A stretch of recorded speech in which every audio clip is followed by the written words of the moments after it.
బాధితులకు న్యాయం జరగనప్పుడు ఎమ్మెల్యేగా తాను ఎందుకని టీడీపీ తిరువూరు ఎమ్మెల్యే కొలికపూడి శ్రీనివాస్ సంచలన వ్యాఖ్యలు చేశారు. టీడీపీ నేత రమేష్ రెడ్డిని పార్టీ నుంచి తక్షణమే బహిష్కరించాలని, లేకుంటే 48 గంటల్లో రాజీనామా చేస్తా అని చెప్పారు. అలాంటి జరుగుతున్నప్పుడు రాష్ట్రంలో దేశంలో ఎక్కడ జరిగినా నేను స్పందిస్తా. అలాంటిది నా నియోజకవర్గంలో జరిగిన తర్వాత నేను స్పందించకపోతే, బాధితులకి న్యాయం జరగకపోతే నేను ఎమ్మెల్యేగా ఎందుకు ఉండాలి? ఉండవల్ల ప్రయోజనం ఏంటి? కాబట్టి మీ అందరికీ చెప్తున్నానమ్మా, 10 రోజుల నుంచి మౌనంగా ఉన్నా.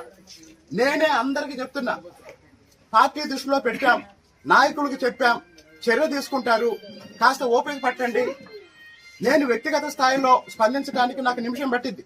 కానీ ఒక శాసనసభ్యుడిగా నేనేమన్నా స్పందిస్తే దాని మీద అందరి విశ్లేషణ ఉంటుంది. కాబట్టి నేను ఒక బాధ్యతాయుతమైన శాసనసభ్యుడిగా సమన్వయం పాటిస్తున్నాను, కొంచెం ఆగండి అని అందరికీ చెప్పాను.